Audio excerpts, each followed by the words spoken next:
ಇಲ್ಲಿ ನಿಮಗೆ ಗೃಹಲಕ್ಷ್ಮಿ ಯೋಜನೆದು 11ನೇ ಕಂತಿನ ಹಣ ಆಗಿರ್ಬೋದು, 12ನೇ ಕಂತಿನ ಹಣ ಆಗಿರ್ಬೋದು ಅಥವಾ 13ನೇ ಕಂತಿನ ಹಣ ಆಗಿರ್ಬೋದು, ಈ ಮೂರು ಕೂಡ ಬಂದಿಲ್ವಾ? ಮತ್ತು 12 ಮತ್ತು 13ನೇ ಕಂತಿನ ಹಣ ಎಷ್ಟು ಜನಕ್ಕೆ ಬಂದಿದೆ, ಮತ್ತು ಯಾವ ರೀತಿ ಹಣ ಆಗ್ತಾ ಇದೆ, ಮತ್ತು ನಿಮ್ಗೆ ಹಣ ಯಾವಾಗ ಬರುತ್ತೆ, ಇದ್ರ ಬಗ್ಗೆ ನೀವು ಡೀಟೇಲ್ ಆಗಿ ತಿಳ್ಕೊಬೇಕಾ? ಇದ್ರ ಬಗ್ಗೆ ನಿಮಗೆ ವಿತ್ ಪ್ರೂಫ್ ಸಮೇತನೇ ಈ ಒಂದು ವಿಡಿಯೋದಲ್ಲಿ ತಿಳಿಸ್ಕೊಡ್ತೀನಿ. ನಿಮಗೆ ಇನ್ ಕೇಸ್ ಗೃಹಲಕ್ಷ್ಮಿ ಯೋಜನೆ ಹಣ 4,000 ರೂಪಾಯಿ ಇನ್ನೂ ಬಂದಿಲ್ಲ, 12ನೇ ಕಂತಿ ಹಣ, 13ನೇ ಕಂತಿ ಹಣ ಅಂದರೆ ಈ ಒಂದು ವಿಡಿಯೋನ ಮಿಸ್ ಮಾಡ್ಕೊಳಕ್ಕೆ ಹೋಗ್ಬಿಡಿ. ಬಿಗಿನಿಂಗಿಂದ ಎಂಡ್ವರೆಗೂ ಕೂಡ ಫುಲ್ ವಿಡಿಯೋ ನೋಡಿ, ಆವಾಗ ಮಾತ್ರ ಎಲ್ಲ ವಿಷಯನೂ ಕೂಡ ತಿಳ್ಕೊತೀರಾ. ಅದಕ್ಕಿಂತ ಮುಂಚೆ ಯಾರು ಚಾನಲ್ ಸಬ್ಸ್ಕ್ರೈಬ್ ಮಾಡ್ಕೊಂಡಿರಲ್ಲ, ಕೆಳಗಡೆ ಒಂದು ಸಬ್ಸ್ಕ್ರೈಬ್ ಬಟನ್ ಅಂತ ಕಾಣ್ತಾ ಇರ್ತದೆ, ಅದನ್ನ ಕ್ಲಿಕ್ ಮಾಡಿ ಪಟ್ ಅಂತ ಸಬ್ಸ್ಕ್ರೈಬ್ ಮಾಡ್ಕೊಳ್ಳಿ.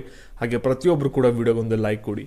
ಯಾಕಂದರೆ ನೀವು ಕೂಡ ಒಂದೇ ಒಂದು ಲೈಕ್, ಒಂದು ಸಬ್ಸ್ಕ್ರೈಬಿಂದ ನೀವು ಇದೇ ರೀತಿ ಕಂಟಿನ್ಯೂಸ್ಗೆ ಅಪ್ಡೇಟ್ಸ್ಗಳನ್ನ ಪಡ್ಕೋತಾ ಇರ್ತೀರಾ. ಇಲ್ಲಿ ನಾವು ಡೈರೆಕ್ಟ್ ಆಗಿ ಇವಾಗ ವಿಡಿಯೋ ಬಗ್ಗೆ ಬರೋಣ. ಇಲ್ಲಿ ನೀವೆಲ್ಲರೂ ಕೂಡ ನೋಡಿರ್ತೀರಾ, ಲಕ್ಷ್ಮೀ ಹೆಬ್ಬಾಳ್ಕರ್ ಅವರು ಏನೇನು ಸ್ಟೇಟ್ಮೆಂಟ್ಗಳನ್ನ ಕೊಡ್ತಾ ಇದ್ದಾರೆ ಒಂದು ಗೃಹಲಕ್ಷ್ಮಿ ಯೋಜನೆ ಬಗ್ಗೆ ಅಂತ. ಮತ್ತು ನಿನ್ನೆ ತಾನೇ ಒಂದು ಫಂಕ್ಷನ್ ಕೂಡ ಮಾಡಿದ್ದಾರೆ, ಗೃಹಲಕ್ಷ್ಮಿ ಯೋಜನೆದು 1 ಇಯರ್ ಸೆಲೆಬ್ರೇಷನ್ ಅಂತ. ಅದರಲ್ಲಿ ಒಂದು ಅನೌನ್ಸ್ಮೆಂಟು ಕೂಡ ಮಾಡಿದ್ದಾರೆ, ನಿಮ್ಗೆಲ್ಲರಿಗೂ ಕೂಡ ಗೊತ್ತಾಗಿರುತ್ತೆ. ಇಲ್ಲಿ ಜಸ್ಟ್ ನೀವು ಒಂದು ರೀಲ್ ಮಾಡಿದ್ರೆ ಸಾಕು, 30 ಸೆಕೆಂಡು ನಿಮ್ಗೆ ಒಂದು ಬಹುಮಾನ ಸಿಗುತ್ತೆ. ಯಾಕೆ ಅಂದರೆ ನಿಮಗೆ 2,000 ರೂಪಾಯಿನ ಸರ್ಕಾರದವ್ರು ಏನು ಕೊಡ್ತಾ ಇರಲ್ಲ, ಅದರಿಂದ ನಿಮ್ಗೆ ಏನೇನು ಸಹಾಯ ಆಗ್ತಿದೆ ಅಂತ ಸರ್ಕಾರದ ತಿಳ್ಕೋಬೇಕು. ಮತ್ತು ಮುಂದಿನ ಎಲೆಕ್ಷನ್ಗೂ ಅವ್ರಿಗೂ ಕೂಡ ಸ್ವಲ್ಪ ಪ್ರಚಾರ ಆಗಬೇಕು, ಡೈರೆಕ್ಟಾಗಿ ಹೇಳ್ಬೇಕಂದ್ರೆ. ಅದಕ್ಕೋಸ್ಕರ ನಿಮ್ಮ ಹತ್ರ ಏನಾದರೂ ಒಂದು ರೀಲ್ ಮಾಡಿಸಿ ಅದನ್ನ ಸ್ವಲ್ಪ ವೈರಲ್ ಮಾಡಿಸೋಣ ಅಂದ್ಬಿಟ್ಟು ಆ ರೀತಿ ಹೇಳಿದ್ರೆ, ಇಲ್ಲಿ ನೀವು ಜಸ್ಟ್ ಇನ್ಸ್ಟಾಗ್ರಾಮು, ಫೇಸ್ಬುಕ್ಕು ಅಥವಾ ಯೂಟ್ಯೂಬ್ ಶಾರ್ಟ್ಸಲ್ಲೂ ಜಸ್ಟ್ ಒಂದು ರೀಲ್ ಮಾಡಿದ್ರೆ ಸಾಕು, ಗೃಹಲಕ್ಷ್ಮಿ ಯೋಜನೆ ಹಣ ಯಾವ ರೀತಿ ನಿಮಗೆ ಸಹಾಯ ಆಗ್ತಿದೆ, ಅದು ಬಂದಮೇಲೆ ನಿಮ್ಮ ಲೈಫಲ್ಲಿ ಏನಾದ್ರು ಒಂದು ಸಣ್ಣ ಚೇಂಜಸ್ ಆಗಿರುತ್ತಲ್ವಾ, ಅದ್ರ ಬಗ್ಗೆ ನೀವು ಹಂಚ್ಕೋಬೇಕಾಗುತ್ತೆ. ಅಲ್ಲಿ ನಿಮ್ಮ ವೀಡಿಯೋಗೆ ಏನಾದರೂ ಜಾಸ್ತಿ ವ್ಯೂಸ್ ಬಂದರೆ ನಿಮಗೆ ಒಂದು ಬಹುಮಾನ ಸಿಗುತ್ತೆ. ನೀವು ಮಾಡೋಂಗಿದ್ರೆ ಮಾಡಿ, ನಿಮಗೂ ಕೂಡ ತುಂಬಾ ಒಂದು ಹೆಲ್ಪ್ಫುಲ್ ಆಗುತ್ತೆ. ಸರ್ಕಾರದವ್ರಿಗೆ ನೀವು ಒಂದು ಕೃತಜ್ಞತೆ ತಿಳಿಸೋ ರೀತಿ ಆಗುತ್ತೆ.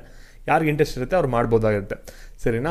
ಮತ್ತು ಇಲ್ಲಿ ಗೃಹಲಕ್ಷ್ಮಿ ಯೋಜನೆದು 11ನೇ ಕಂತಿನವರೆಗೂ ಕೂಡ ನೀವೆಲ್ಲರೂ ಕೂಡ ಹಣನ ರಿಸೀವ್ ಮಾಡ್ಕೊಂಡಿದ್ರೆ ನಿಮ್ಗೆಲ್ಲರಿಗೂ ಕೂಡ ಇವಾಗ ಹಣ ಬರಬೇಕಾಗಿರೋದು 12ನೇ ಕಂತಿ ಹಣ ಬರಬೇಕು ಮತ್ತು 13ನೇ ಕಂತಿ ಹಣ ಬರಬೇಕು.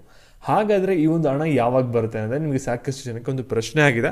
ಮತ್ತು ಇದ್ರ ಬಗ್ಗೆಯೂ ಕೂಡ ಲೇಟೆಸ್ಟಾಗಿ ಕೆಲವು ಅಪ್ಡೇಟ್ಸ್ಗಳನ್ನು ಕೂಡ ಲಕ್ಷ್ಮೀ ಹೆಬ್ಬಾಳ್ಕರ್ ಅವರು ಕೂಡ ಕೊಟ್ಟಿದ್ದಾರೆ. ಮತ್ತು ಎಷ್ಟು ಜನಕ್ಕೆ ಹಣ ಹೋಗಿದೆ ಅದ್ರ ಬಗ್ಗೆಯೂ ಕೂಡ ನಾನು ಇವಾಗ ಈ ಒಂದು ವಿಡಿಯೋದಲ್ಲಿ ನಿಮಗೆ ತಿಳಿಸ್ಕೊಡ್ತೀನಿ, ಪ್ರೂಫ್ ಸಮೇತನೇ. ವಿಡಿಯೋನ ಗಮನ ಇಟ್ಟು ಕಂಪ್ಲೀಟಾಗಿ ನೋಡಿ, ಸ್ಕಿಪ್ ಮಾಡೋಕೆ ಹೋಗ್ಬೇಡಿ ಮಧ್ಯ. ಈಗ ಇಲ್ಲಿ ನೋಡಿ, ಗೃಹಲಕ್ಷ್ಮಿ ಯೋಜನೆದು 11ನೇ ಕಂತಿನ ಹಣದವರೆಗೂ ಕೂಡ ನೀವೆಲ್ಲರೂ ಕೂಡ ಹಣನ ರಿಸೀವ್ ಮಾಡ್ಕೊಂಡ್ರಿ. ಎಲೆಕ್ಷನ್ ಆದಮೇಲೆ ಸಿಕ್ಕಾಪಟ್ಟೆ ಟೈಮ್ ತೊಗೊಂಡು 11ನೇ ಕಂತಿನ ಹಣನ ಹಾಕ್ಕೊಟ್ರು.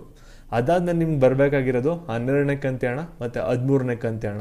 ಮತ್ತು ಲಕ್ಷ್ಮೀ ಹೆಬ್ಬಾಳ್ಕರ್ ಅವರು ಎಲ್ಲ ಕಡೆ ಮೀಡಿಯಾಕ್ಕೆ ಕೊಡ್ತಾ ಇರೋದು ಒಂದೇ ಸ್ಟೇಟ್ಮೆಂಟು, 12ನೇ ಕಂತಿ ಹಣ ಮತ್ತು 13ನೇ ಕಂತಿ ಹಣ ಎರಡನ್ನೂ ಕೂಡ ಒಟ್ಟಿಗೆ ಹಾಕ್ಕೊಡ್ತೀವಿ, ಒಟ್ಟಿಗೆ ಬರುತ್ತೆ ಅಂತಲೇ ಹೇಳ್ತಾ ಇದ್ದಾರೆ. ಎಲ್ಲೂ ಕೂಡ 12ನೇ ಕಂತಿ ಹಣ ಬರುತ್ತೆ, 13ನೇ ಕಂತಿ ಹಣ ಬರುತ್ತೆ ಅಂತ ಹೇಳಿಲ್ಲ, ಎರಡೂ ಕೂಡ ಒಟ್ಟಿಗೆ ಬರುತ್ತೆ ಅಂತಲೇ ಹೇಳಿದ್ರು. ಇಲ್ಲಿ ಅವ್ರು ಹೇಳ್ತಾ ಇರೋದೇನೆಂದರೆ ಸಿಂಪಲಾಗಿ ಹೇಳ್ತಾ ಇದ್ದಾರೆ, ಇಲ್ಲಿ ನಾವು 25,000 ಕೋಟಿ ಕೊಡಬೇಕು ಜನರಿಗೆ ಒಂದು ತಿಂಗಳಲ್ಲಿ. ಅದನ್ನ ಕೊಡಬೇಕು ಅಂದಾಗ ಸಾಕಷ್ಟು ಪ್ರಾಬ್ಲಮ್ಸ್ ಬಂದೇ ಬರುತ್ತೆ. ಇಲ್ಲಿ ಕೇಂದ್ರ ಸರ್ಕಾರದವರು ಒಂದು ರೈತರಿಗೆ ಏನು ಹಣ ಕೊಡ್ತಾರಲ್ಲ, ಅದಕ್ಕೇನೆ 6 ತಿಂಗಳು ಟೈಮ್ ತೊಗೋತಾರೆ. ಅದರಲ್ಲೇ ಸಾಕಷ್ಟು ಲೂಪ್ ಹೋಲ್ಸ್ ಇರುತ್ತೆ. ಇದರಲ್ಲೂ ಕೂಡ ಸಾಕಷ್ಟು ಎರರ್ಸು ಮತ್ತು ಸಮಸ್ಯೆಗಳು ಬರ್ತಾ ಇರುತ್ತೆ. ಆ ಒಂದು ಸಮಸ್ಯೆಗಳಿಂದನೇ ನಿಮಗೆ ಒಂದು ಟೆಕ್ನಿಕಲ್ ಪ್ರಾಬ್ಲಮ್ ಆಗಿರೋದ್ರಿಂದ ಇವಾಗ ಗೃಹಲಕ್ಷ್ಮಿ ಯೋಜನೆ ಹಣ ಬಂದಿಲ್ಲ, 12 ಮತ್ತು 13ನೇ ಕಂತಿ ಹಣ. ಅದು ಯಾರು ಕೂಡ ಏನು ತಲೆ ಕೆಡಿಸ್ಕೊಳ್ಳೋ ಅಗತ್ಯ ಇಲ್ಲ. ಇನ್ನು ಕೇವಲ ಕೆಲವು ದಿನಗಳಲ್ಲಿ ಆ ಒಂದು ಹಣನೂ ಕೂಡ ರಿಲೀಸ್ ಮಾಡ್ತೀವಿ, ಮಹಿಳೆಯರು ಹಣನ ಪಡ್ಕೋತಾರೆ ಅಂತ ಹೇಳಿದ್ರೆ. ಅಂದರೆ ಕನ್ಕ್ಲೂಷನ್ ಬಂದ್ಬಿಟ್ಟು ಏನಪ್ಪ ಅಂದರೆ, ಅವ್ರು ಹೇಳಿರೋ ಸ್ಟೇಟ್ಮೆಂಟು, ಗೃಹಲಕ್ಷ್ಮಿ ಯೋಜನೆ ಹಣ 5 ವರ್ಷನೂ ಕೂಡ ರಿಸೀವ್ ಮಾಡ್ಕೋತೀರಾ. ಅದ್ರಲ್ಲಿ ನಿಮಗೆ ಯಾವುದೇ ಥರದ ಗೊಂದಲ ಬೇಡ, ಡೌಟ್ ಬೇಡ. ಒಂದು ತಿಂಗಳು ಏನಾದರೂ ಬಂದಿಲ್ಲ ಅಂದರೆ ನೆಕ್ಸ್ಟ್ ತಿಂಗಳು ಆ ಒಂದು ಹಣ ಬರುತ್ತೆ, ಮಹಿಳೆಯರು ಸಮಾಧಾನದಿಂದ ಇರ್ಬೋದು ಅಂತ ಹೇಳಿದ್ದಾರೆ, ಸರಿನಾ? ಮತ್ತು ಇವಾಗ ಗೃಹಲಕ್ಷ್ಮಿ ಯೋಜನೆದು ಇವಾಗ 12ನೇ ಕಂತಿ ಹಣ ಬಿಡುಗಡೆ ಆಗಿಲ್ವಾ ಅಂತ ಕೇಳಿದ್ರೆ, ಗೃಹಲಕ್ಷ್ಮಿ ಯೋಜನೆದು 12ನೇ ಕಂತಿ ಹಣ ಬಿಡುಗಡೆ ಆಗಿತ್ತು. ಆದಮೇಲೆ ಸ್ವಲ್ಪ ಜನಕ್ಕೆ ಹಣ ಹಾಕಿದರೆ, ಇಲ್ಲಿ ಯೂಟ್ಯೂಬಲ್ಲಿ ಒಂದು ಕಮ್ಯುನಿಟಿ ಪೋಸ್ಟಲ್ಲಿ ಕೇಳಿದಾಗ ಇಲ್ಲಿ ಒಂದು 10% ಜನ ಹಣ ಬಂದಿದೆ ಅಂತ ಹೇಳಿದ್ದೀರಾ. ಸ್ಕ್ರೀನ್ಶಾಟು ಕೂಡ ಇಲ್ಲಿ ಹಾಕಿದ್ದೀನಿ. ಇನ್ನು 90% ಜನ ಹಣ ಬಂದಿಲ್ಲ ಅಂತಲೂ ಕೂಡ ಹೇಳಿದ್ರ. ಇಲ್ಲಿ ಏನಾಗಿದೆ ಅಂದರೆ 12ನೇ ಕಂತಿ ಹಣ ಬಿಡುಗಡೆ ಆಗಿದೆ, ಆದರೆ ಸ್ವಲ್ಪ ಜನಕ್ಕೆ ಹಣ ಹಾಕಿದ್ರು. ಅದಾದಮೇಲೆ ಸ್ವಲ್ಪ ಟೆಕ್ನಿಕಲ್ ಪ್ರಾಬ್ಲಮ್ ಬಂದಿರೋದ್ರಿಂದ ಇವಾಗ ಸ್ಟಾಪ್ ಮಾಡಿದ್ರು.